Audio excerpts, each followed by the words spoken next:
food supper. Junk food supper. Junk food supper. Junk food supper. Junk food supper.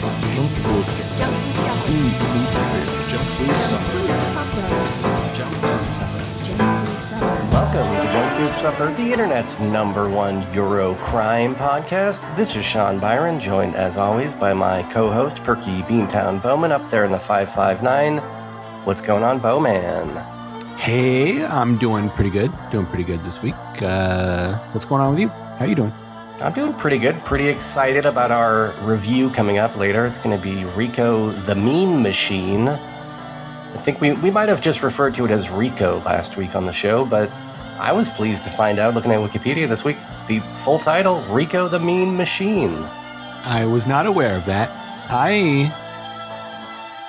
It's on Tubi under the title Gangland, which is a much less cool name. Okay. How cool were the pixels on Tubi? Dog shit. Did you fuck up and watch dog shit pixels for a movie which I provided a pristine, brand new restoration? Oh, I didn't. Oh, did I blow it? You may have. I was like kind of watching it on the fly. Like I was like out of town all weekend, and then I got home, and I didn't have a whole lot of time. I forgot to check the secret stealing account. God damn it. Well, more to come on that later.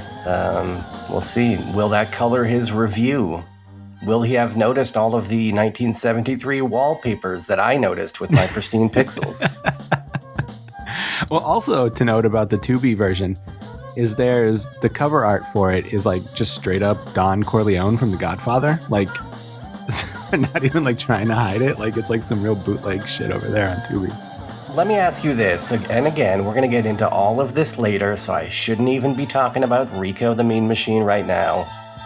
And without spoiling exactly what I'm talking about, do you think it was censored, the version that you watched, or was there a scene that suggested the movie was definitely not censored? It may have been censored then. No. Oh no. Did you miss the most important parts of Ricco the Mean Machine?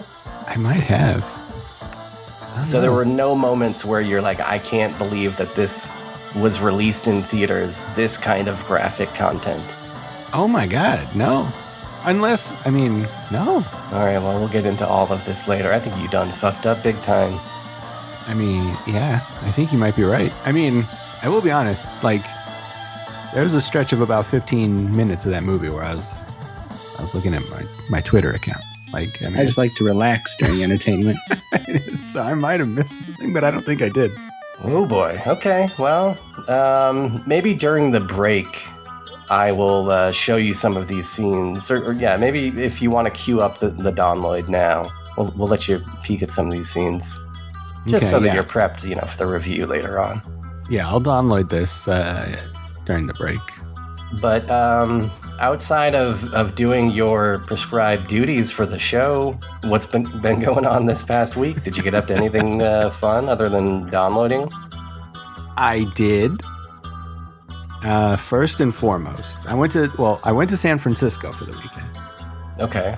But first and foremost, I saw Scream 7. Have you heard about this movie? Oh, so it was you that funded this war in the Middle East. Good job.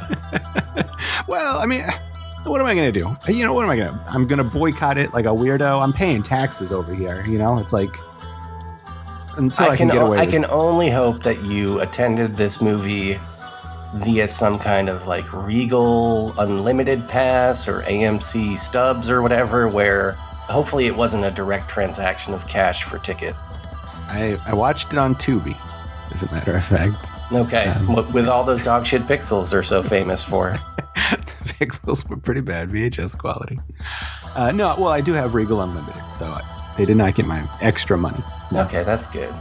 So, I guess I'll shift my blame back to Sam Altman rather than you. I think that's for the best. Which, by the way, while we're on the topic of the war in the Middle East, and I know that we're not, but we are, I love how these dumb shit AI motherfuckers come out bragging about how cool their stupid fucking technology is. Oh yeah, this is the first AI-powered war. It's smart warfare. Okay, so let me get this straight. You fed in the addresses of world leaders and the location of our bombs into your machine, and I'm supposed to be impressed that it sent A to B? Yeah. I mean, it's pretty basic, I feel like. Yeah, is that the big revolution? Is that we just ignored international law? You know, this machine is so smart that it decided that, consulting Congress before declaring war was the way to go. I mean, that's the kind of AI I want, is the AI that reminds our republic that it's a republic and that Congress needs to vote on these kinds of things. Yeah. Anyways. Yeah. While the world was burning, you were up there in San Francisco having a great time, I'm sure. Well, yeah, that happened. But I do want to just mention that I like Scream 7. Nobody else on the internet likes it, but I like it. Oh, yeah. Yeah, back to that. Yeah, what's up with your defense of Scream 7? I feel like you're the only person I've seen log a remotely positive rating of it on Letterboxd. You gave it 3.5 stars. Well, everybody else hates it. And I think that part of that is the politics. Like, even if these people liked it, they got to say that they hate it because of, of the politics of firing their lead star because she spoke out against genocide and stuff, which is valid. I mean, that's fine. And then also I think people hate it because everybody thought that a dead character from part 1 was going to come back, despite being fucking dead. And this is Scream, not Nightmare on Elm Street. And when that didn't happen, they were like really mad. Like they were mad. Like the internet created some sort of fan fiction about this movie. And then when it didn't happen, they got mad at their own idealized version of this movie, which I think is dumb. Don't you think that they could also be mad that it's just like one of the 3 killers is some random lady neighbor from the first scene of the movie that has no bearing on the plot? Did you see this movie? No, I'm never going to see Scream 7. Oh, wait, what? Did you want to read the Wikipedia or something? Spoilers. No, I mean, every podcast on the planet is spoiling this because nobody should see this. It's a bad movie made by bad people. It doesn't deserve any money. It's crazy that it's got the biggest opening of any Scream of all time. Well, I mean, Kevin Williamson came back. That carries a lot of weight. But yeah, I've seen that criticism that like the killers are lackluster, but it's like they're always fucking lackluster outside of the first movie. It's like a long lost brother related to Sydney's mom when Sydney's mom was a famous actress that nobody knew about. Like that's exciting. Like the brother and sister and dad of the previous killer, like in part 6, like that's exciting. Like I mean, like well, I think people are also turned off on selling this movie as containing the return of your favorite characters from prior Screams, and then it turns out that they're AI deepfakes. Yeah, I mean, these characters were dead. What do you want them to come back as ghosts? It's fucking Scream. Of course they would come back as AI deepfakes. The whole movie, the whole franchise is centered around the fact that you can AI deepfake your voice to sound like the Scream guy. That makes perfect sense to me. I don't know, call me old school, but I miss when it was just a yak back, I wish it was a talk boy that they get. Yeah, a talk boy, exactly. Slow down and speed up. Well, spoilers for Scream 7. But everybody saw it. If you were going to see it, you probably already saw it. But no, don't see it. If you did see it, be ashamed of yourself. Don't admit it to anybody else. It's a bad movie. That's perfectly reasonable. It's like easily the bloodiest, goriest Scream movie. And then all this shit about, trying to give shade to a poor woman for a salary dispute. I know that Neve Campbell, wasn't in the last movie. You don't have to make a big plot point out of, I'm sorry I wasn't in New York. What is this horse shit? They do that. There's a lot of meta stuff. They even kind of throw a jab at, like the genocide lady. Like, there's a part where like, which is how she wants to be referred to going forward. By the way, Melissa Barrera, the genocide lady. Well, I mean, that's the most famous thing she'll ever do is get fired for genocide. I mean, she's not a very good actress, but like, yeah, granted. There's a scene where like somebody like talks about how Gail Weathers got fired, and she says, "I wasn't fired. My contract wasn't renewed," which is obviously like a clear meta take on Melissa Barrera, the genocide woman. Yeah. Well, I mean, my question is, why couldn't Gail have been the killer? Right? Wouldn't that have made sense? She's jealous of Neve Campbell, Sydney. Yeah. That was my theory in Scream 4, is that it would be revealed that it was Gale, but that didn't happen. Seems like it I mean, yeah, that would make sense. Anyways, good job. You're supporting genocide out there. You're getting, important films, the box office love that they need. I mean, I pay taxes. I've been supporting genocide ever since I turned 18. Fair enough. Yeah. Can't stop now. And paying my taxes, I don't get anything in fucking return. At least with Scream 7, I get to watch a couple of teenagers get killed. So, but anyway, I'm guessing that you're gonna get what you want, which will be more Screams, because like we mentioned, this thing made a boffo bo, as Variety would say. Yeah, it made a lot of money. I think probably more to do with the fact that like just nothing's really out right now, more than Scream itself, but who knows? But also, I went to San Francisco. Okay. A lovely town. They call it the Fog City, I think. Sure. I think, yeah. They call it the Heart Snatcher, right? I think that's been said. Yeah. The Heart Snatcher. The Brick City, they call it. Yeah. Medium Apple. Medium Apple. The Gem City. The Queen City. Yep. I don't know. I don't think they call it those things. But I went there because I went to go see my man Kepi Ghoulie of the Groovy Ghoulies, one of my favorite bands. Okay, yep. He was playing a weird little show, like on the beach, like an all day long show. And I was just like, fuck it. Like, I just did my work, just like did like a really hard project. I'm going to go celebrate, kick off my little shoes. Go to San Francisco, a city I've been to twice. Kind of sucks. I don't really have very good memories of it. I'm going to go forge some brand new good memories in San Francisco.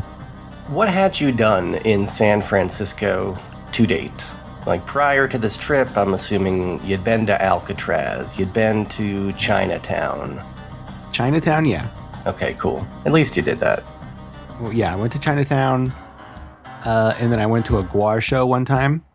But it was the Guar show right after, like their tour right after Dave Brockie died. So it was like kind of like whatever, if I'm being honest. Oh, damn. No offense, Guar, who's probably listening to this. And somebody tried to sell me broccoli on pizza. Yeah. In San Francisco one time. Did you go to the original Amoeba Music? I did not, no. Oh, wait, yes. The first time I went there, I did. And I bought a copy of So I Married an Axe Murderer. Okay. That I no longer have, actually, because I upgraded to Blu-ray. But I did you buy go it there. to Rasputin Music? I did not, but we have a Rasputin in Fresno that I've been to. Okay, all right. I'm just checking which, secondhand media stores you've frequented. I appreciate that you're checking. What's the half-price books? You been to a half-price books lately? No, they don't have those down here. There's like 1 million of those in Ohio, or there were. There probably aren't anymore. Yeah, I think it's kind of like a in the middle of nowhere type of chain, right? Yeah. I feel like you can see them in like New Mexico, maybe, I believe. Yeah, I think half of my books have the little half-price books sticker on them. It can be a good resource sometimes, but I feel like they've, just like everybody else, they've kind of jacked up prices and, they're looking at eBay before they price anything. Yeah, I hate that shit. But yeah, so I saw the band. I saw a Kepi. Yeah, on the beach. Time. What was that? On the beach. On the beach. Yeah, about a block away from sand in the toes. Sand in the toes. It was this town Pacifica, so like, I don't know, it was like kind of like an old head town, I guess. Like everybody at the show was like older than me, which is like pretty rare for a punk rock show. Although not all the bands were punk rock. It was like just like all these like super old like skaters and like OG punks and stuff like that. So it was pretty fun to see. But before that, so that was on Saturday. On Friday, maybe the most important thing that's ever happened to me in my entire life happened. Oh wow, okay. So I'm traveling along. The Airbnb I got, it was like way out of the fucking way. Like, I don't know enough about San Francisco to know anything, so I stayed like way out of the center of the city, which I guess is fine because the show I went to was way out of the way. Like, but anyway, so I took this long ass Uber into town to go to a comedy show, right? Now, you know they got the BART there, right? Especially if you're coming down from like Daly City area, take the BART, man. Well, I was like north of Daly City, but the BART, I like it. I've been on the BART and everything, but like... But you prefer the Lisa. Oh, of course. But like, I mean, like it's not like a normal subway. It's like one line. So like if you're not on like the one straight linear line like of the BART, you have to like take a normal bus or an Uber anyway just to get to the fucking BART. Cause I mean, where are you going? You take the BART to Market and then you can probably walk anywhere from the Market station. Yeah, but I'd have to get from where I was, which was near the zoo, to get to the BART. I'd have to like... It's like you're down by the 15-minute Oakland car Zoo ride. or the SF Zoo? The SF Zoo. Oh, okay. All right, I got you. So I'm way on that the... could be, yeah, all right. Yeah, I'm like way on the beach. I'd have to travel into the center of the town just to find the goddamn BART. But, so I take this Uber. And I'm driving around, and I'm getting close to my destination, right? And I see that I'm at this intersection of Lombard Street. Oh, this is how it happened. Just by this kind of a happenstance. Happenstance. Like, I went up there fully thinking that I was going to go to a couple of the things from my favorite movie, because that's the kind of autism I have. I like it a great deal. But like, I didn't really like plan it out or think about it, or like, I probably wouldn't have done much if not for accidentally finding myself at the corner of Lombard Street, right? And I was like, well, what the fuck do I know from Lombard Street? Why is that familiar? Like, and I was thinking about it, and I like was looking around, and I see Coit Tower. I think that's the name of it, right? Coit? Yeah. Yeah. That's probably my favorite building in San Francisco. I mean, not a very obscure choice. I'm sure a lot of people would say that. It's a good one. I like it because I like how it looks like a fire hose. Looks like a fire hose. I mean, it's a visual metaphor for having an erection, as Alfred Hitchcock would probably tell you. So I see it, right? I'm like, oh my God, I know what Lombard Street is. Scotty from Vertigo lives on Lombard Street. So I pull out my phone and I'm like looking for his address. And I'm like, man, I hope this isn't like 17 blocks away, because my comedy show starts in 10 minutes. I got to get in there. And it's just one block up. Now, granted, this block is very long and up an almost vertical hill. Because it's San Francisco. The kind of hill that might give you vertigo, actually. Absolutely. Once I was at the top of the hill, I started fainting, and Midge had to help me and everything. Yeah, the camera was zooming at you while painting away. Yeah. So I run up this fucking hill, and I get to the house. And it was so exciting to see. Now, granted, it looks a little different now. Some dipshit put a fucking, like, wall in front of the porch. But, I mean, it's San Francisco, so, I mean, he probably would have been murdered if he didn't have this protection, I guess. But, so it looked a little bit different. But it looked exactly the same, like, in terms of, like, the geography and stuff like this. Like, the house across the street that gets a lot of play in the movie looks exactly the same. You can still see the tower. Beautiful. Oh, it was just such a wonderful thing to experience. I like that movie Vertigo, Sean, is what I'm trying to say. You know what? I'm aware of your fondness for the film. I share your fondness for the film, and I'm glad for you. Now, at this point, you saw the monastery from the end of the movie, right? That's kind of outside of San Francisco. You've been there, right? That's San Juan Bautista. I have been there in the past, and I concluded my trip with another trip to San Juan Bautista.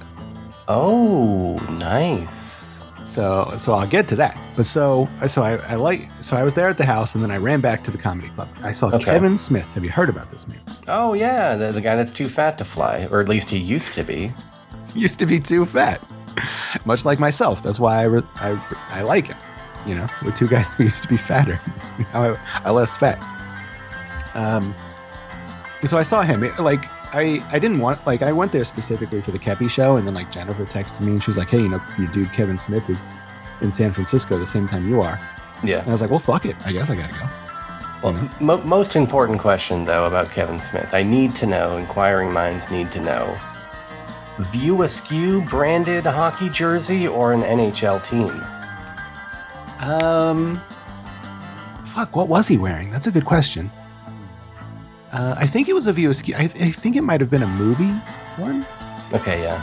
Well, that's under the umbrella. I don't know think- what other ones he would have. Maybe a Jay and Silent Bob Secret Stash jersey. It might have- He probably made one of those. It might have been that. No, he was wearing he was wearing that big baggy suit jacket that he wears a lot, like the blazer that he's been wearing. Oh these no, days. that's the worst look. And then maybe just like a hoodie or something underneath. I wanted a New York Rangers jersey for him. Yeah. Like a nice vintage one. Somebody's got to send him some like nice vintage hockey jerseys. You know what I mean? From like his That would youth. be nice. I'm sure he's got a bunch of them. I doubt it. I think he's just got that one suit jacket. That's probably true. But he was looking svelte. He's looking good. Was he telling stories about the time that he almost made Superman? No, he told some funny stories about weed.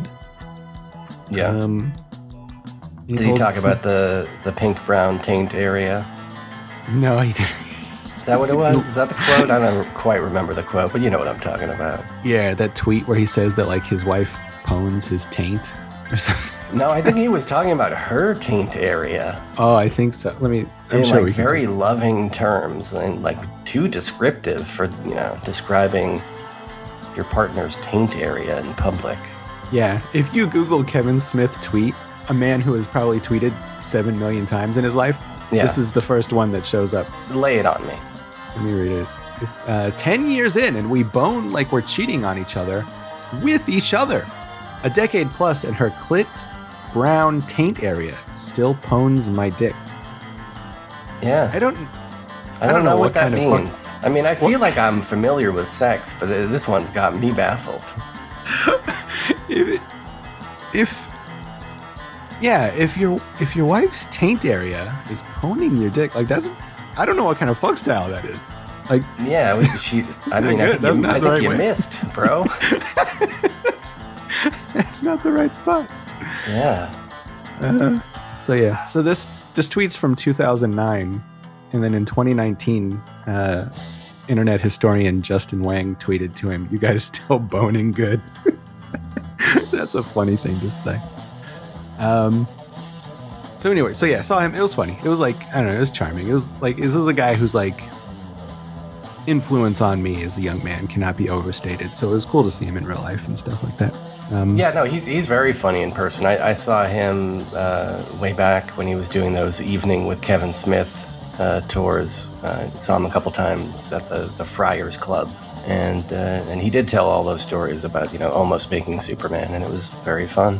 Yeah, he told some fun stories about like Ben Affleck and Danny Trejo and Jason Mewes and all those guys. Like funny stuff. It was fun. It was pretty cheap. It was only like $40 too, so definitely worth it. Did you see anybody else, or it was just a Kevin Smith solo engagement, or? Yeah, it what was is just this? him. He did like Okay. 90 minutes. It was just him, no warm up guy or nothing. All right. No piano accompaniment or anything? No, nothing like that. All right. This was the world famous Punchline, or?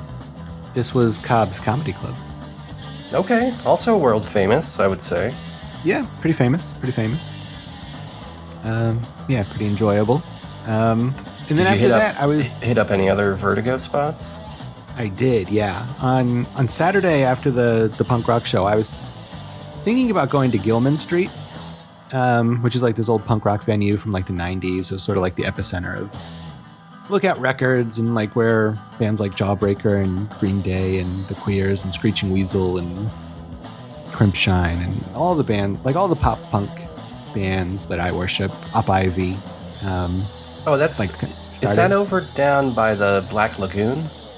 It's in Berkeley. It's like by the water in Berkeley. Okay, so kind of by the Black Lagoon, where you would find a Gill Man. Okay, yeah. If you're looking for Gilman's. Oh, I see what you're saying. That's a funny joke. But I didn't go. I got kind of tired. Like, Berkeley's like, it's like an hour drive from where I was. So I'll have to do that some other time because 15-year-old me would have respected me a lot for going to Gilman Street and Yeah, seeing Kevin Smith in the same one of the weekend. famous all ages clubs in Gilman Street, right? Yeah, that's it's what they still were an known all-ages for. punk venue. So Yeah. which is pretty cool. So instead of that, I stuck to like stuff that was close to the city, and I went to another place from Vertigo called the Legion of Honor the California Palace of the Legion of Honor. Oh, I which see. is This is where the painting is, right? Yeah, that's where the Carlotta Valdez painting is. I got there late, so they weren't open. I don't know if they're ever open. I assume they probably are. But it was super cool. I mean, it still looks like the way it does in the movie. And also, an added bonus is that it's like right up on a hill that like overlooks like the entire like bay and the entire city, which I was not expecting. Is like very pretty. And I got there like right at like sunset, so it was like spectacular timing. So that was very fun to see. Plays a big part in the movie. Did you walk around the gardens there where you're at constant risk of being harassed by killer swans?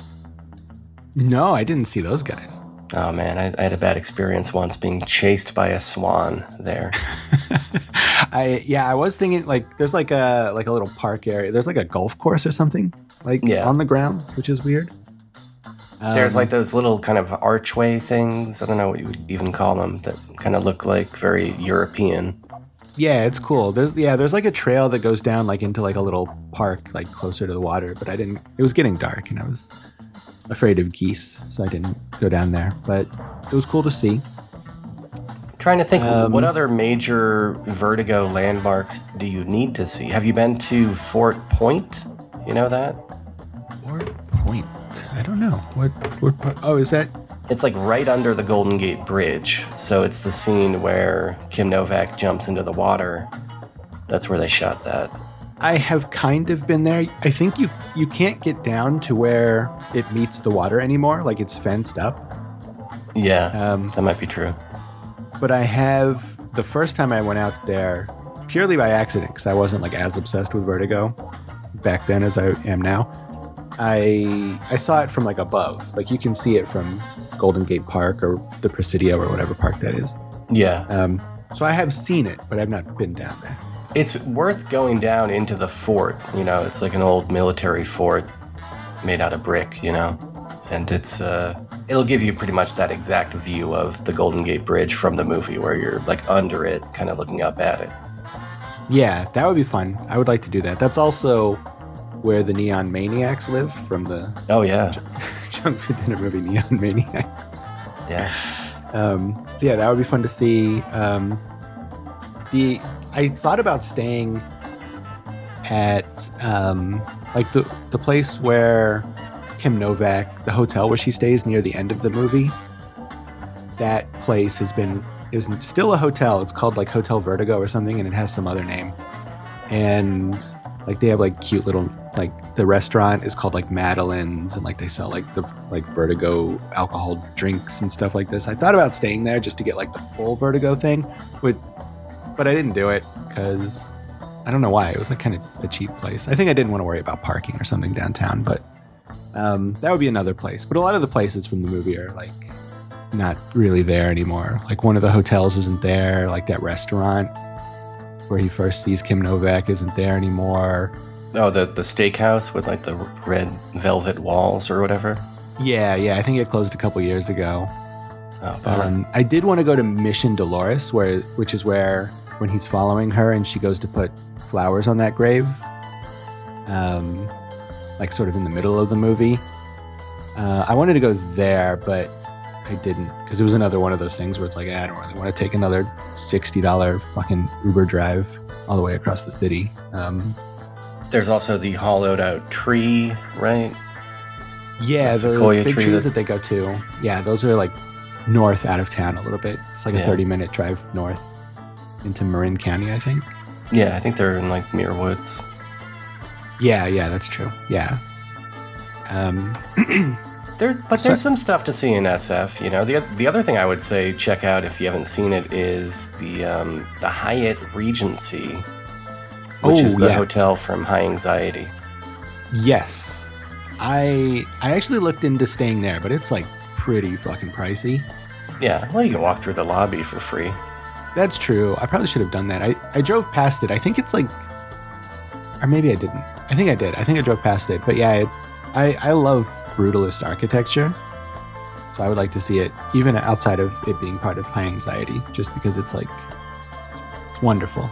It's just beautiful to look at. All that concrete, all that dystopian feel. Yeah, like tons of repetition. Yeah, It's cool. I'm into that. Cool design. for sure. But yeah, I walked around, like, after the comedy show, I just walked around for like 3 hours around like Fisherman's Wharf and the Embarcadero and stuff like that. Oh, nice. Because you and I have a very similar vacation style, Sean, where we like to go to places and then just like wander around walking to see things like randomly. Yeah.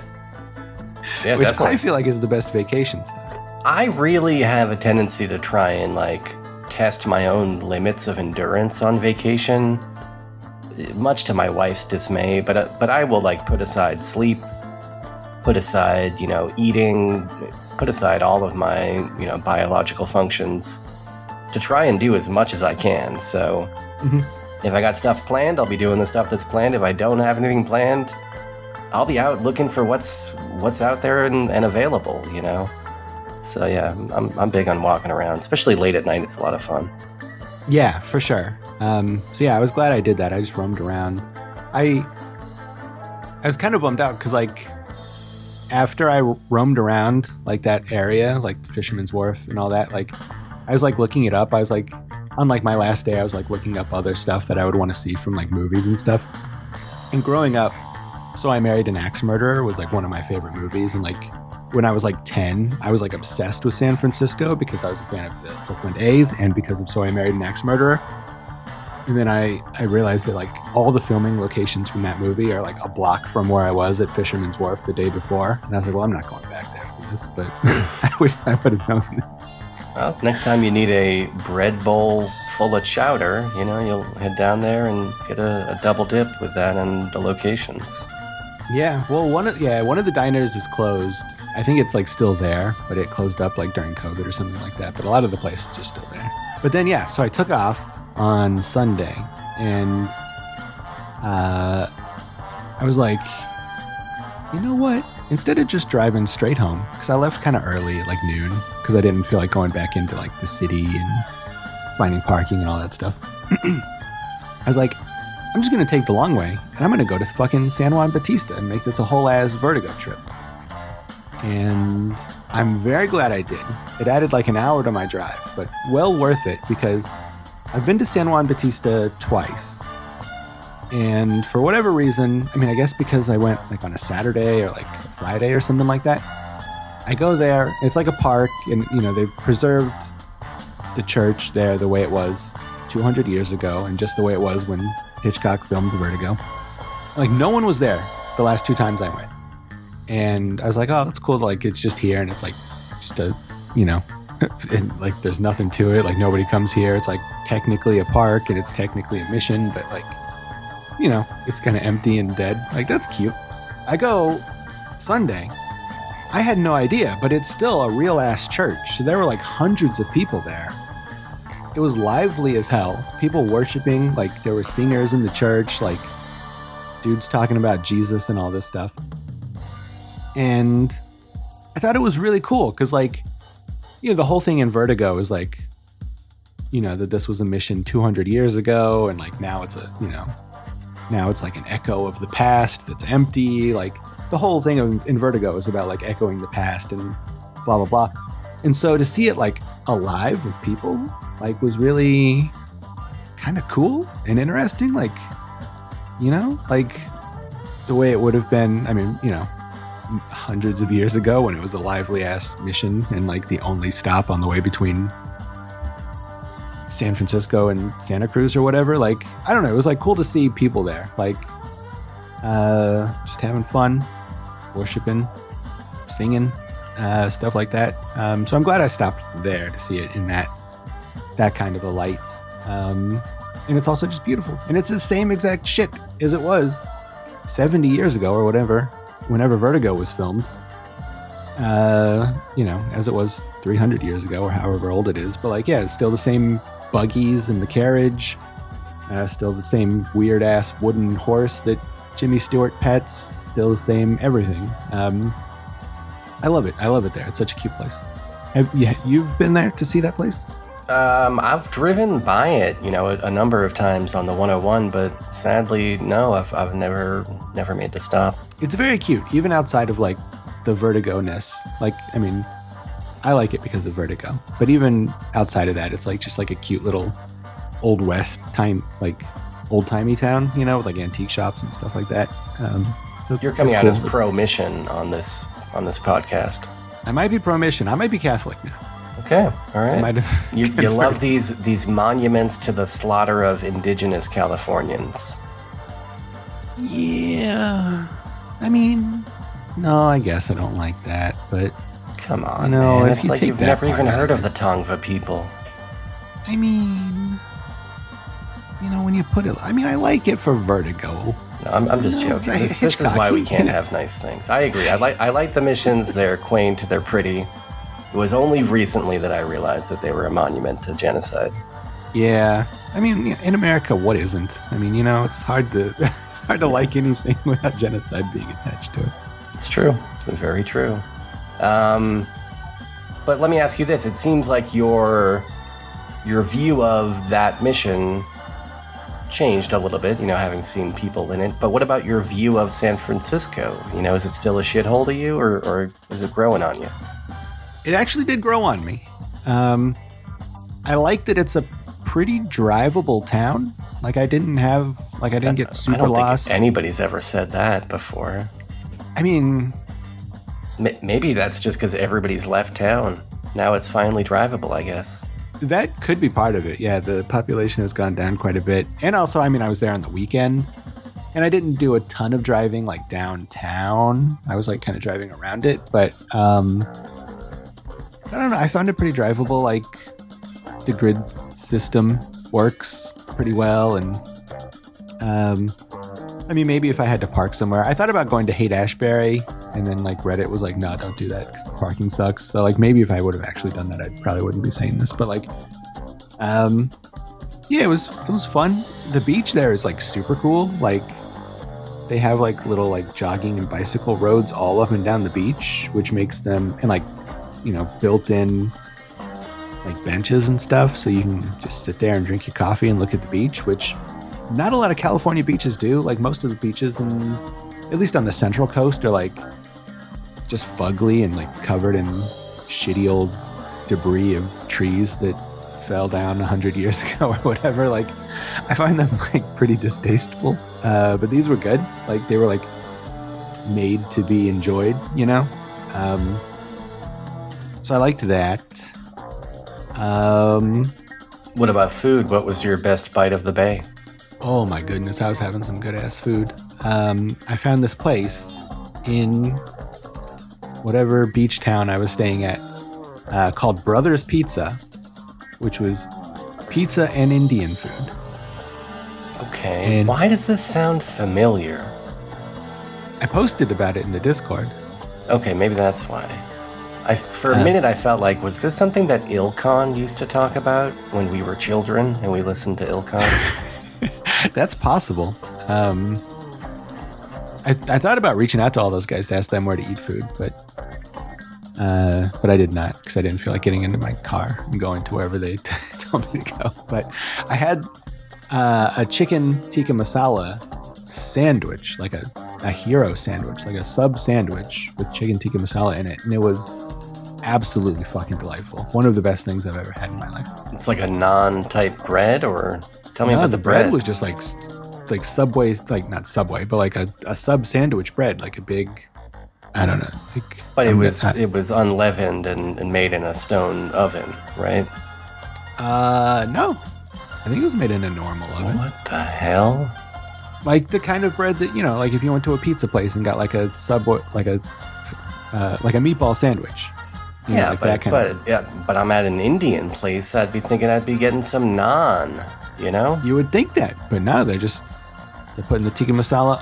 That's the mixture of the Indian food and the pizza place. They're throwing these two great tastes that taste great together. This is some wild stuff, and you liked it. I loved it. Are you thinking about trying to replicate it at home? You know, order from the Indian guy. You got some bread at home, I'm presuming. Yeah, I can get some bread. Slap it together. Yeah, I can order the Indian food. The one thing that they do, because like chicken tikka masala is more liquid than solid. Yeah. You know, so like if you were to put it on a sandwich, it would fall all over the place. And, it did to a certain degree. Yeah. But what they do that's special is they like wrap it in a cheese, like a mozzarella or something. Wait, they're wrapping the curry? Yeah. So that it like kind of stays together to a certain degree on the sandwich. And that's really what made it. What? It's a special delight. That's crazy, dude. They're doing crazy stuff over there, brothers. Man, San Francisco, city of the future. Exactly. So I have warmed up to it a little bit, but it's not as good as LA. If I was going to pick one of them, I've really warmed up to LA. I used to despise LA because of its terrible driving and parking stuff, but then you found Burbank and you fell in love. Yeah, I found Burbank. I found the don't use the highway button on Waze, and I kind of just like learned a little bit from going there so much now, like when you can drive and like where stuff is and stuff like that. So like that has made me love LA a lot more than I previously did. So I'm still an LA man at heart, but yeah, San Francisco's fun. All right, yeah, I can appreciate that level of enthusiasm for SF. Just, don't let it overtake your LA fandom. Never in a million years. I mean, after all, how many films did San Francisco themselves produce? Not that many. Exactly. Just pornos. Yeah. And Freaky Tales, which is a pretty good movie. Yeah, there was probably some LA involvement in that, though. You know what I mean? Yeah, probably. We wouldn't have had Sneakers just, if it was only SF's involvement. They had to reach out to Hollywood to get that made. That's true. That's a good point. Robert Redford wasn't living in Marin County or anything, True. But yeah, it's a fine town. It was a fun trip. I might go back one day. In the future, perhaps. Nice. Yeah. How often do you get up there? Do you go there from time to time? I used to go up there a lot. When I first moved out here in like the year 2000, like the first 5 to 10 years, I spent a lot of time going back and forth. Had a lot of friends up there, and over the years, they've all dwindled. I don't know if I really have any friends left there. They all kind of moved out.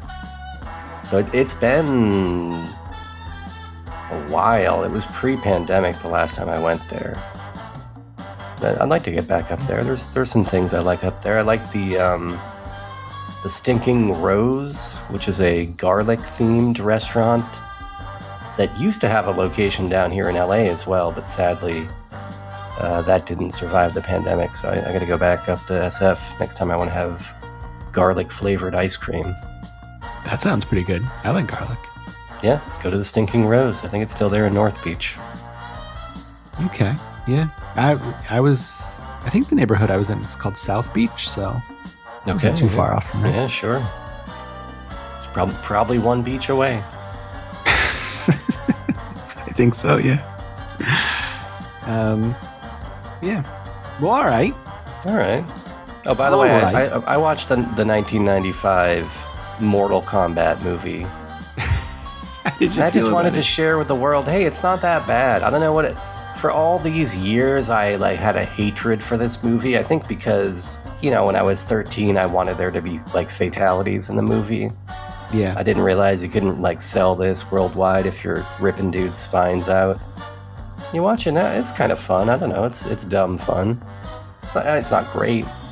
Yeah, I mean, that is the one fatal flaw of the movie, is that it's not violent at all, but yeah, it's all right. I think it's fun. Yeah, so I continue to be hyped for that new one that's coming out. Although I was shocked to see, I think there's 4 or 5 Mortal Kombat movies. I thought there was maybe 2 until now, but there's a bunch. I don't intend to catch up with all of them, but there was even one a couple years ago, I think. Yeah, the one from a couple years ago is really good. It came out during the pandemic or something. I like that one a lot. And then there's part 2, which came out immediately after that part 1, which is one of the worst movies, legitimately just wretched. The kind of movie that we should have done on Junk Food Dinner 10 years ago. A horrifyingly bad film. Maybe we'll get to it. And then there's 2 or 3 TV shows or something. Yeah, there's a lot of Mortal Kombat stuff out there. Yeah, but this new movie, I I think is a new thing, right? Like it's not a follow-up to the one that came out a couple years ago. Yeah, this one's a sequel to the pandemic one. Oh, it is?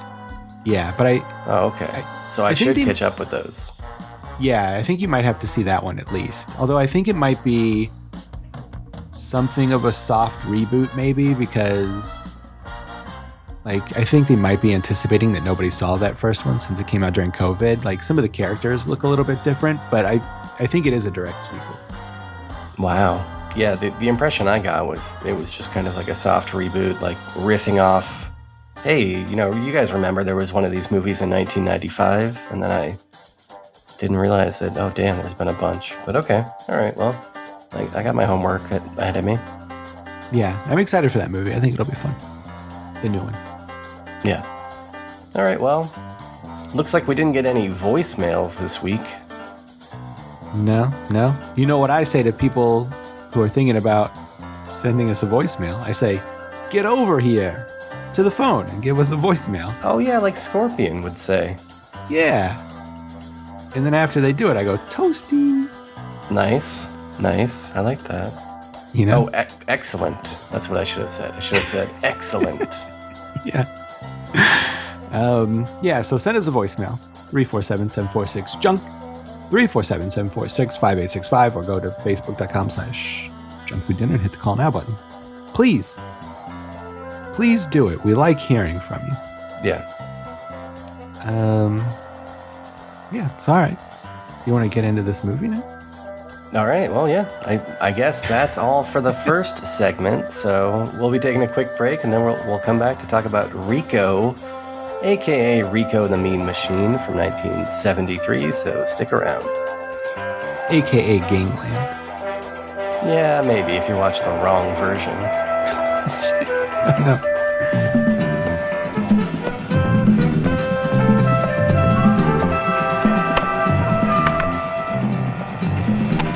The JFS Mafia Rosa tonight at 10. You go in different cars and come back the same way. I want no mistakes.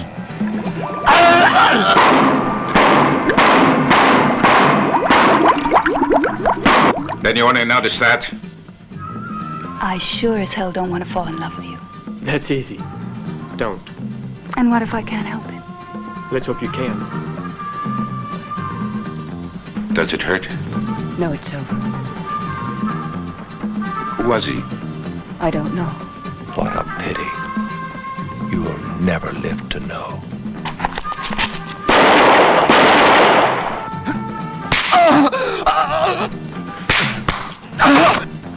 I know that you killed Gaspari. Am I right? Please, Rosa, leave me. If you're thinking of squaring accounts with Don Vito, take care, Ricco. He's a son of a bitch.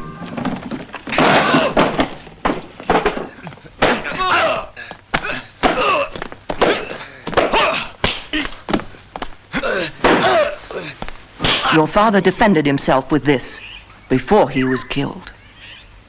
I'm sure you'll know how to use it.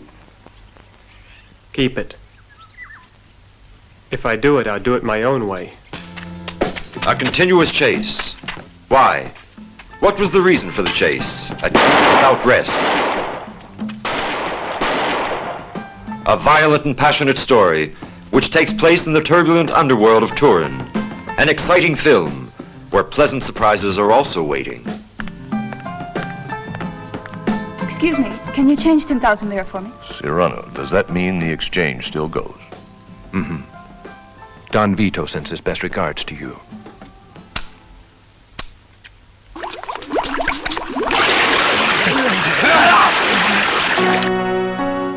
You will see disconsolate people, full of base passions and the most heinous crimes.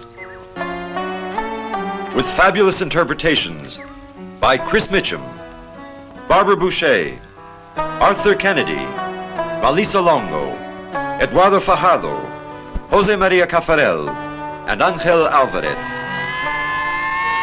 Vengeance, treason, death.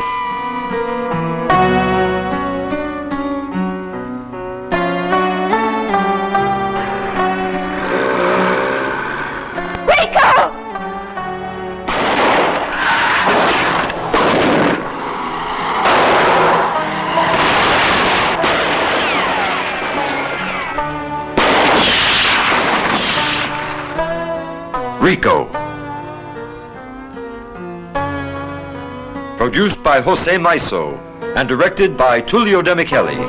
Next on this screen. All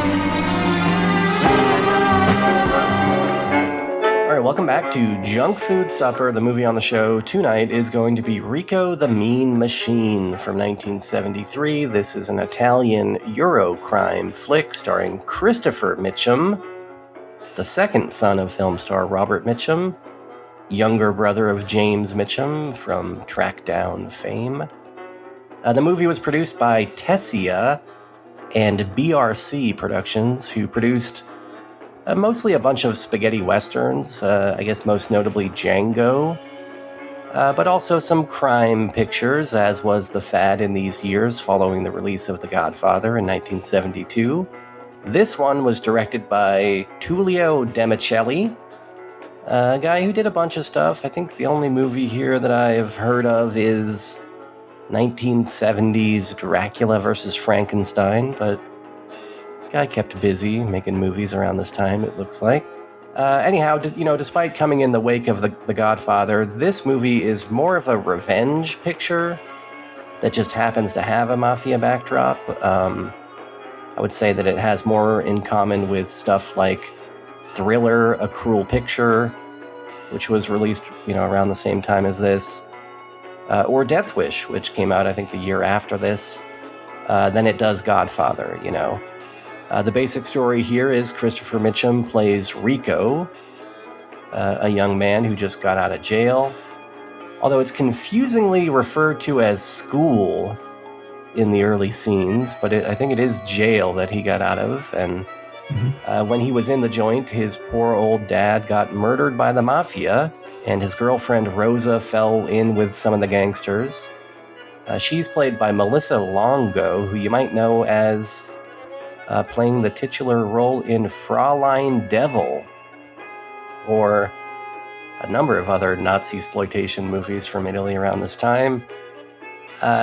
Anyways, Ricco is on a quest to figure out exactly which of the gangsters pulled the trigger on his dad so that he can get his revenge. And along the way, he falls for another babe, played by Barbara Bouchet, who you might know as Miss Moneypenny in 1967's Casino Royale. Strangely, the head mafia guy, Don Vito, is played by a Tony Award-winning, Golden Globe-winning, 5-time Oscar-nominated actor, Arthur Kennedy. Surprising, because nobody else in this movie seemingly has heard of acting before, but somehow you got this acting legend in here. I should also mention the mafia guys use a soap factory to dissolve their enemies in a giant vat of lye, in a plot detail that's kind of similar to Fight Club. Who knows if the author of that ever saw this? I doubt that he did, but that is the basic story of this, just dudes seeking revenge against the mafia. Yeah. And I had never seen this movie before, I have not yet gone super deep on Eurocrime. I've seen a handful of these kind of movies, and I feel like they're always pretty fun. But I guess we should maybe talk about Chris Mitchum first, who... I don't know if we've covered him on the show. Maybe we have. I've seen him in a couple things. I don't think I've ever seen him in a role this big. And I don't know that he was up to the task, I'll be honest. I like Robert Mitchum, of course. I think everybody likes Robert Mitchum. I'll even own up to being a James Mitchum fan. But maybe Chris is a bridge too far. He kind of looks like his dad, and he tries to play things in this cool monotone, that his dad might use, or maybe like Clint Eastwood was using around this time. But I think the problem is you can only do the strong, silent type bit when you actually look tough enough to back it up, and sadly, that's not Chris Mitchum. He looks maybe more like a member of the Partridge Family than the kind of guy that could, actually be tough on the streets. And he just kind of says stuff weirdly as well. He's got kind of a weird delivery of dialogue in this, and pronounces some words kind of strangely. There's a supposedly tense scene in this where he's trying to ascertain exactly who killed his dad, and he says, "Now tell me, who gave him the coup de grace?" And the way that he just says grace, I don't know, it's very strange. But did you like Chris Mitchum in this? No, he's pretty bad. Yeah. I mean, yeah, I could, I saw his name in the credits at the beginning, like before clicking on it, and then, I was like, oh, that's interesting to have the same last name as like a famous actor. And then immediately when I saw him, it's like, oh, okay, never mind, that's his kid. Like I see now, because yeah, he looks just like him, except like a young long hair, one of these hippies. Yeah, but also not nearly as tough, right? Yeah, he's not like barrel chested, and like he doesn't have like that grew up during the Dust Bowl sort of like weathered, scary look to him. That you might need for a role like this. He's a baby face. Yeah. But yeah, he's just like, he's so bland. To do that strong silent type thing, you either have to you have to have like a lot of gravitas in your face, or you have to be able to act like really well with your eyes, and he just doesn't do anything. He just kind of stands around. It's pretty unfortunate. Yeah, and if you compare it to like a Bronson, a guy that I think you could, make an argument is not a great actor in terms of, the craft or whatever, like doesn't have the greatest range, maybe can't convey every emotion that you might need for every role, but the strong silent type for him, you see it, you buy it, you're like, yeah, this guy would fuck you up, so it's fine that he's not charismatic with his words. But I don't know, Chris Mitchum tries to pull it off, and I'm just like, come on, dude, either learn how to talk or learn how to be tough, but you can't like fail at both, dude. Yeah, Bronson, who I was thinking of like a moment ago, like as somebody who would like be great in this role, although probably like a little too old at the time. Well, maybe not too old, but like, yeah, that kind of guy is who you want for this role. Like a Bronson, Keanu Reeves is good at this. Robert Mitchum is good at this. There are guys who can do this, but yeah, this guy's not that guy. Yeah. But I think you do kind of understand the Italian impulse here to cast somebody that looks a lot like a big American star that everybody there would know. And oh, yeah. And honestly, this movie is just kind of a violence delivery system more so than a movie, kind of like how a porno is just a sex delivery system. Not a ton of care has been put into the, crafting a great story here. There are some confusingly integrated flashbacks that don't really make much sense. The story doesn't really ever heighten after introducing the initial revenge plot. There's a part in the movie where twice in one scene, Chris Mitchum is saved by somebody off screen with a gun, where it's like he's in like a tense standoff situation with somebody, pointing a gun at him, and that guy gets, shot by somebody off screen. Now he's together with that guy, and then that guy gets shot by somebody, and it's the most preposterous lack of creativity I think you'll ever see in one scene. But at the same time, it's kind of fun. I don't know, and I think also the very inept kung fu in this is sort of fun. Certainly the foxy ladies in this are very fun. There's a part in this where one of these ladies is wearing like these Mary Tyler Moore-esque hot pants and this crazy looking denim jacket with a cutout for her massive cleavage. I thought that was a cool outfit. Yeah, that outfit is fantastic. And it's so fantastic that the director and the editor stay on it for so many shots. Yeah. So long. Yeah, and they repeat it. It comes back and they just reuse the same exact shots from a couple minutes before. Yeah, it's wonderful. Like, they know this is gold and they're sticking with it. Like, it's great. Like, I love a director like this. So, yeah, and she's foxy. So, it's great. Yeah, And then on top of that, there is an incredible scene of intense violence that I'm not going to spoil right now because Bowman hasn't seen it. I determined prior to taping this segment that it's not in the version that Bowman saw. And actually, you know what? Peek behind the curtain, Bowman has seen it now. Mm-hmm. So we will talk about it in a little bit, but I'm not going to talk about it yet because it's too monumental, this moment in movie-making history. But there's a crazy moment in this, and then there's, just some other action beats that are fine. There's some shootouts that are maybe not the most incredible shootouts cinematically, but at the same time, when you think about, well, this is 1973 Italy, so they probably weren't even using squibs, you know what I mean? They were probably just using live ammo and shooting near each other. And so in that context, it is kind of impressive.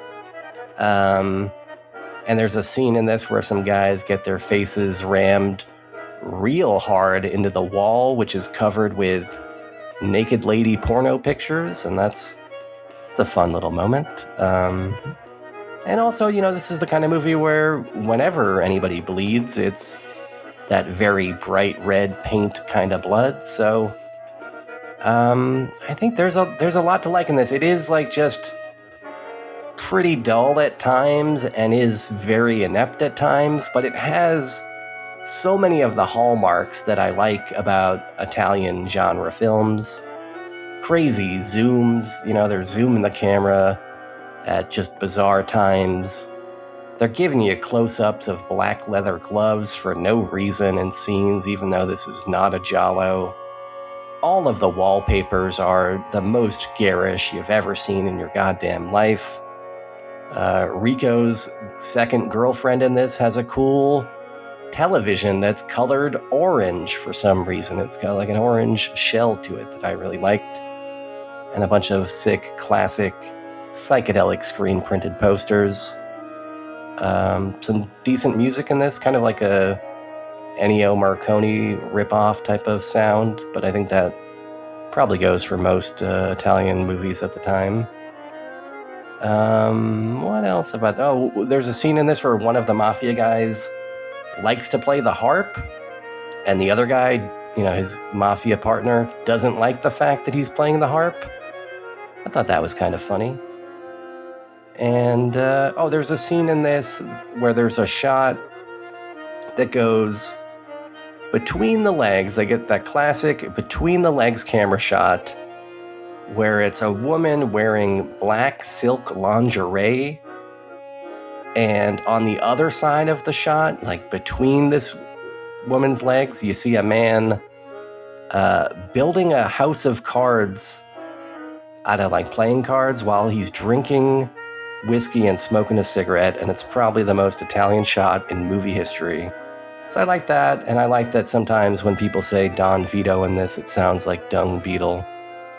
So as flawed as this is, and the biggest flaw being that they didn't get a lead actor who can act, I still think this feels like classic drive-in exploitation filmmaking, and a pretty good encapsulation of this era. But what did you think about Ricco the Mean Machine, aka Ricco, aka Gangland? Well, I didn't know I didn't know anything about this movie going in. But it was pretty soon into it that I realized it was going to be, a little bit of an exploitation, thriller type of a thing. Although I did not realize to what extent until just a few moments ago. But I think you're right. This movie does kind of fit into the exploitation action genre of this time, and certainly feels like an Italian movie of this era, especially with some of the things we'll be talking about later going on in it. But it does have that kind of drive-in feel to it, that exploitation feel, that sort of feel where you could find this on one of those DVD box sets that used to be at Walmart all the time, where it was like 20 exploitation movies or 20 action movies for $10, and it's like all shit you've never heard of. Like, this feels like the kind of movie that would be on one of those box sets, and I mean that in the kindest possible way. And then getting into it, like we talked about, Mitchum's like really kind of boring and doesn't look like a hard man at all. It's like, kind of a soft boy. There's a scene at the beginning where he comes home from, prison, aka school, and starts playing grab ass with I don't know if that's like his friend or his uncle or something like that. Like, I don't know. Like, I don't think those people ever even come back, but do you know who I'm talking about? Well, and his sister too, right? Which, it's kind of a weird scene. I think I'm remembering this right. I think it was his sister, and I think I remember being like, well, this is a weird way to introduce the main character's sister in this sex scene where she's like fully nude and we're supposed to be getting a boner for her.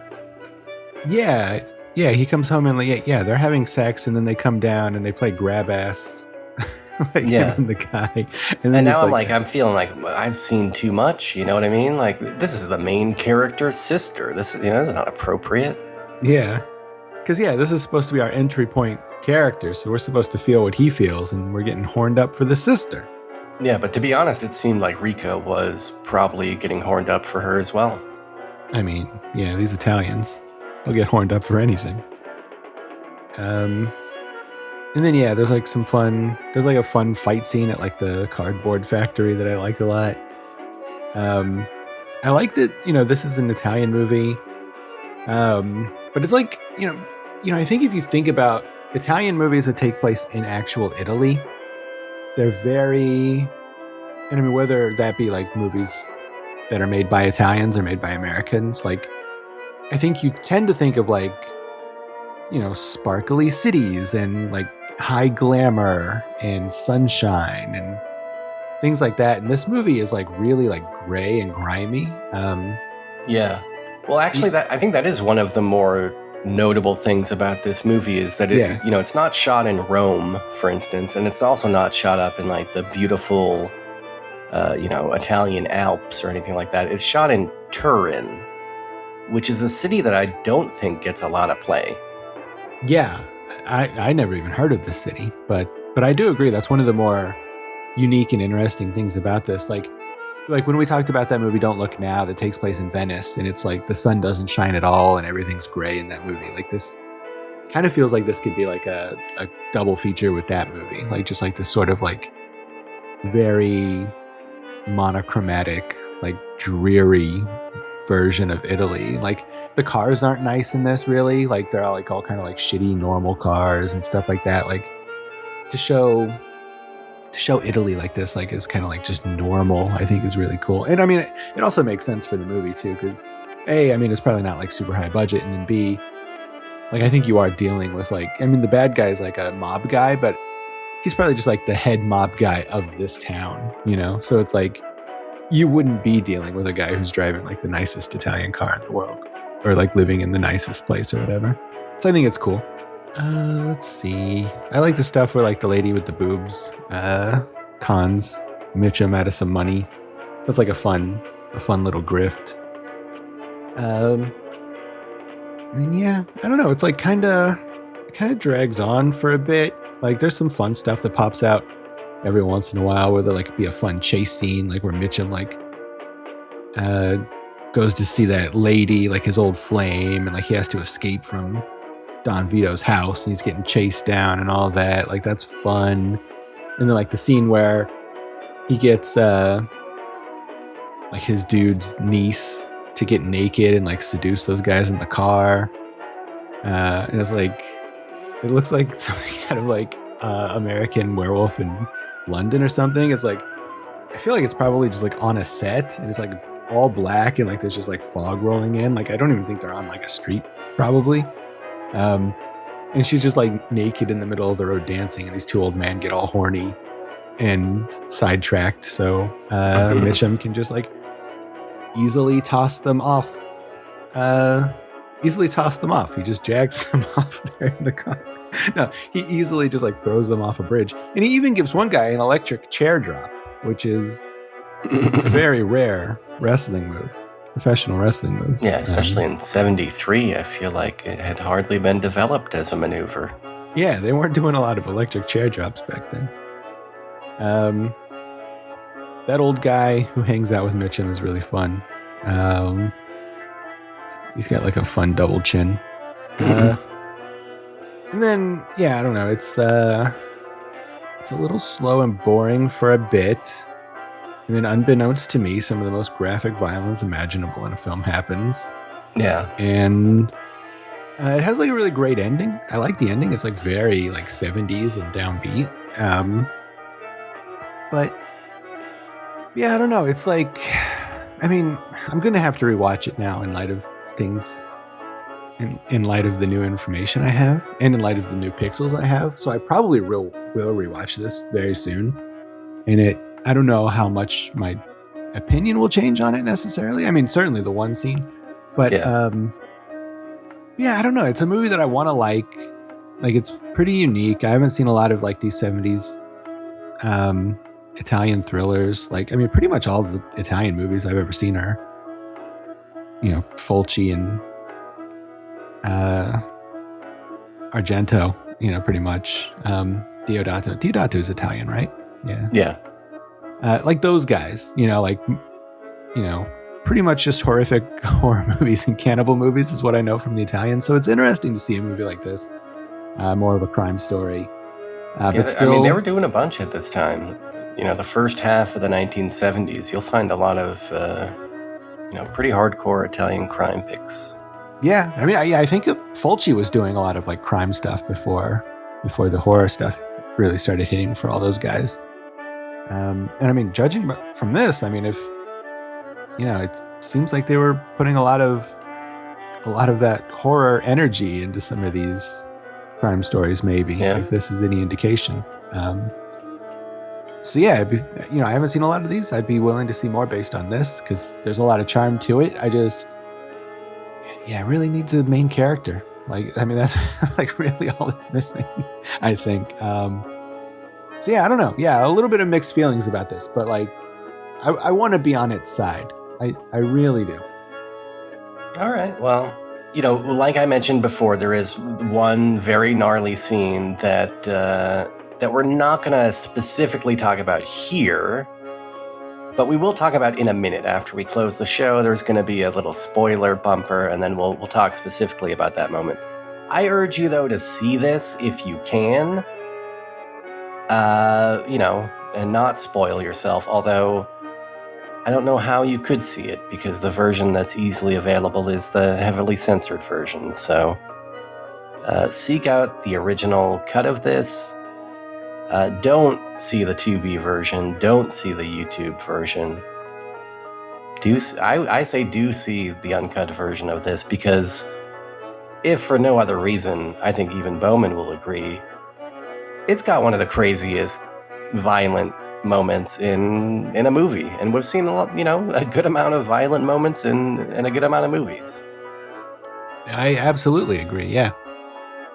So, if that doesn't entice you as a JFS listener, I don't know what will. But all right, yeah, I think that probably is enough, I guess. I think we've probably said it all, except for, you know, the one thing that there is to say about Ricco. Yeah, I think so. Yeah. Yeah, you know, if you like thriller, A Cruel Picture, check this out. I think that's my easiest encapsulation. If you like that kind of real sleazy crime pick from the early 70s, yeah, check it out. Or if you wish Don't Look Now was more of like a crime movie instead of you know, an emotional, tortured suspense movie type of a thing. If you're upset about how the roadways in Don't Look Now had too much water, not enough asphalt, watch Ricco. It's over in Turin. Similar looking city, but it doesn't have canals. Yep. Pretty accurate. But, well, I got a special treat for you next week. Okay, I was just going to ask. What is it going to be? Well, I got 2 treats for you. Okay. I'm only As watching you know. one of them, though. Well, yeah, only watching one. I mean, you could probably watch the other if you wanted to. But the next episode should probably come out on Friday the 13th. And something else also comes out on Friday the 13th. Okay. And that's our man Chalky's new album. So our man Chalky is coming on the show to talk about a movie. We're talking about Young Charles? Yeah, Chucky, yes. Chucky. The killer doll. No, yeah, our man. The killer doll from the Friday the 13th movies. It's perfect timing. No, we're talking about the Funk Wizard. Oh, the the Mr. Funky Frankenstein himself. Yeah, one of our goofy pals from Illogical Contraption. The show we listen to as children. The aforementioned show from my childhood. Okay. Yeah. So there's going to be some synergy. He's going to come on. We're going to talk to him about his new album, probably. Talk about Brothers Pizza. Talk about pizza. Ask And what kind of cheese he uses to wrap his tiki masala when he puts it into a sandwich. I actually would be very interested to know. Got to be provolone, right? Actually, this might have been provolone. It should be provolone's got the right pliability. Yeah, I think I said it was mozzarella. It probably wasn't mozzarella. Probably provolone. Yeah, I think mozzarella, it's going to kind of break, when you try and wrap and fold. That provolone, it's pliable in the ways that you need it. I think you're right. So anyway, I talked to Chalky today. I invited him to come on. I gave him my movie pick. And I promise you that I had no influence over what he chose. And he picked Flash Gordon. We picked Flash Gordon. He wants to do it again. Anytime we give these listeners a choice, they just keep picking Flash Gordon. He chose Corey Feldman versus the World. Oh. 2025 documentary about the greatest actor and musician that ever lived. I think I've heard of this guy. I read some Facebook posts this guy made about Parker Bowman one time. He said that he agreed with Mike Birbiglia that I'm very funny. Yeah, and then we put that on a t-shirt. Yeah. So this is a movie that's out there. It's rentable. I'm not sure if it's streaming for free anywhere. But yeah, it looks like it's on Apple TV, YouTube, Google Play, probably Vudu and Fathom and Fandango and all that stuff. I would imagine. You have not seen this movie yet. I have not. No, I wanted to see it before we made our year-end lists, and I just didn't get to it. So I'm very excited to get into this. Now, this is not the documentary that Corey Feldman himself made. You remember this? It was probably like 5 years ago or something. He made a documentary. He tried to screen it, and then wasn't there a thing where the power mysteriously was cut during the first 10 minutes or something? Yeah, he released that. God, what was the name of that fucking thing? He released that documentary, which was supposed to be his tell-all about the pedophile elite in Hollywood. But instead of putting it out normally, he streamed it one time and one time only. It was $10 or $15. But then the power went out halfway through the movie, so nobody could actually watch most of it. Something like that, some crazy stuff. Okay, but this is not that long-lost film. No, this is not that.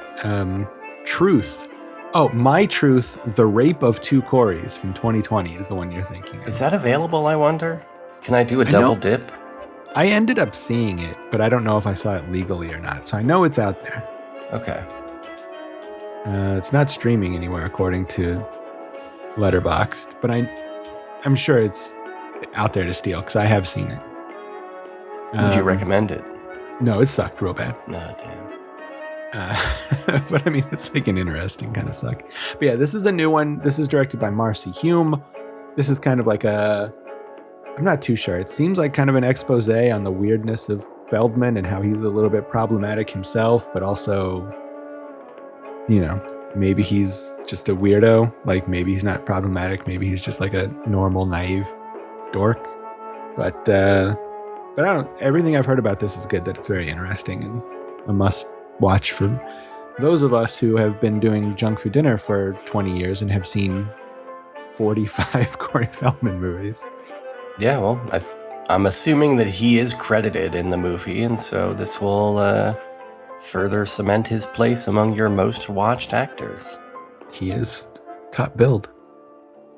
Well, very nice. I look forward to that, and I look forward to partying with Chalky again. It's been far too long. I agree, yeah. It's been a long time since he's been on any of the shows, so it's fun to talk to him. An old friend of the Junk Food Gang. So that'll be next week, and then at some point, Kevin Moss will return for another show with us. We will be sharing space with the man again, the legend, Kevin Moss, so look forward to that. But between now and those times, you can do all of the things that we always say you can do. You can send us an email at jftpodcast@gmail.com. You can leave us a voicemail, aka a junk mail, at 347-746-JUNK. That's 347-746-5865, which spells the word junk. Kind of clever how that works, right? I think so, yeah. It's like a little miracle, sort of. And I like that. So, as we mentioned before, Chalky going to be on the show next week. Call and serenade Chalky. I'd probably like that if you recorded a short little song for him, Keep it under a couple minutes. Yeah. He loves songs. Yeah. We also got junkfooddinner.com. That's a website. It's on the internet. Look it up. You might find some old episodes or links to things, links to things like our Patreon at patreon.com/junkfooddinner. Links to our social medias that we barely use. And, probably some other fun bits of content here and there. So check that out. Check out all of the things. And don't see Scream 7. Don't forget that. That's maybe the most important thing I have to tell you. And until next time, this is your friend, Sen Biro, for other friend, Perky Beantown Bowman, saying keep washing them dishes. Can't believe you saw Scream 7. What am I going to do? Not see a horror movie in the theaters? I gotta see it. I get it. I'm a completist. The spoilers. The spoilers. The spoilers. The spoilers. The spoilers. Okay, we're back. We're here to talk about Ricco, a.k.a. Gangland. Yeah, okay, we are back, and we're back yet again, because I'm going to put this at the very end of the episode, after the review, because I feel like we're about to spoil some key elements of Ricco that probably we don't want to spoil at the very top of the review, but as we discussed earlier in the show, there was some discrepancies in what version of Ricco we should be watching. Bowman, I guess you watched the Tubi version of Ricco, is that right? I did watch the Tubi version, which is called Gangland, again. Yeah, it's not even called Ricco the Mean Machine. Yeah. And we just discovered, right before we hit the record button, it's some 8 minutes shorter than my version? Yeah, it's about 8 minutes shorter, which I guess explains why I missed all the cool shit. Yeah, well, and also the explanation is that I didn't provide you this version that I so bragged about providing you earlier. That's on me. Well, that was part of it, but also, like I said, I was just in a hurry to watch it after all my traveling and stuff. So I also my fault. I'm gonna put some. It's also my fault to a certain degree. So we wanted to do a thing where we try and find out what is the difference between these two movies. Now, given that there's an 8-minute discrepancy, I don't know if we can easily sync up the times here. Yeah. But maybe we can. I don't know. So in my version, 73 minutes into it, 1 hour and 13 minutes in, there's a scene where Don Vito, the head of the Mafia guys, discovers his girl sleeping with another man. Okay. Do you have that scene? Do you know where that scene is? Like I said, for me, it's 73 minutes in. You see, the Mafia guy walking into the bedroom, and the girl is carousing with a man on the bed, fully nude. That's about 1 hour and 3 minutes? For me, it's an hour and 13. 13. Okay, I'm bad at math. So for you, I would think it would be a little bit shorter, probably. Yeah, probably be a little. Yeah, let's see. Okay, let me see. I think maybe I've got it here. Is there a wheelchair guy involved? Or a wheelchair lady? I don't think in that Is it before scene. that? No. Okay, I might not be able to find it. Oh, wait. Hold on. Tell me some things you're seeing. You got a scene where a guy's playing cards at all? There's no cards. Don Vito's seeing some people have sexual intercourse. Okay, so you got that. She's in like on a pink bed, right? It's like purpley with a that might blue just be a background. discrepancy in the prints, but I could maybe see that. Okay. He's taking a look. Oh, wait. Okay, they're beating him naked in the bathroom or something? Yeah, okay. So guy's getting beat up naked and kind of looks like a bathroom. It's a factory, but it's got tile walls. Right. Yeah, the tile and stuff. Okay, so what happens to Homeboy? They hold him down. They pull out the switchblade. Yep. And then that's it.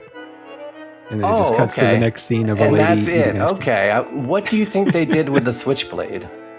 I mean, if you're telling me it's something crazy, I mean, I imagine they probably cut off a man's ding-a-ling, but I think when I was watching it the other day for the first time, I just thought, okay, they stabbed this guy. That's it. Yeah, I mean, that would be kind of the revenge you would expect for, adultery, right? Is cut off a man's ding-a-ling. So let's watch this again in the uncut version. All right, let's go to the uncut version. Start around, 1 hour 13 minutes, 1 hour 13:30, whatever you want to do, somewhere in there. Yeah, let me find this. Oh man, these pixels are great. Oh, this wall, by the way, to go on a complete weird tangent. This wall of like a mirror wall that they have in this bedroom where the adultery is happening. You see this thing? Yeah. My new office at work, when we first moved in, we rented this office that had not been used since the 70s. And my office wall was one of these cool ass 70s Coke mirror things. Oh, nice. But when we decided to move in, the owner remodeled the whole thing, even though we told him we wanted it to look like the 70s still because we're a newspaper and old is cool. Yeah. And he fucking tore it all down and replaced it with just like white paint and it looks shitty. No. Tell me that he didn't also get rid of any glass blocks that might have been a part of the decor. I think he might have, yeah. Damn, dude. All right, so you're watching this uncut version. Where are you? Sorry to go on a tangent. Yeah, I'm watching the uncut version. You're right. You still watching them fuck or what? Yeah, they're fucking. Let me fast forward it a little bit. Yeah, get to the beating. Oh, You've seen the fucking. Okay, I'm to the beating. Watching the beating. There's a shot of like some bubbling goo that I don't even think was in my version. Oh, yeah. It might have been. Let's see, all right, they're kicking the shit out of this guy. Okay, what do they do? All right, they're holding him down. Oh my god, I just saw his ding-a-ling, which I did not see in the 2B version. As he struggles. The struggle is a lot longer in this version. Don Vito's looking on. They're holding him down. He gives the okay. Okay. They're going to do it. Pulling out the switchblade. Yep. The guy's screaming. Yo, She's screaming. They just grab this man's ding-a-ling. Ah, they got this man's ding-a-ling. I mean, that is a castration. That is a castration. With this thing, there's a ding-a-ling in the mouth. And then they choked him with his own dick. Then they threw him in acid, bitch. Yeah, and now he's fucking melting to death. What the fuck? 1973, homeboy. This is the craziest shit I've ever seen. I have to recontextualize this whole movie now. I got to rethink my whole Letterboxd rating. You should probably just watch the movie again, because that is like the main thing that you missed, but there's probably, given the 8 minutes, I think you probably missed some other stuff too. I mean, these pixels, this looks way better than the 2B version. Yeah. But, so, what so I'm assuming that castration improved your opinion of this movie. Absolutely it did.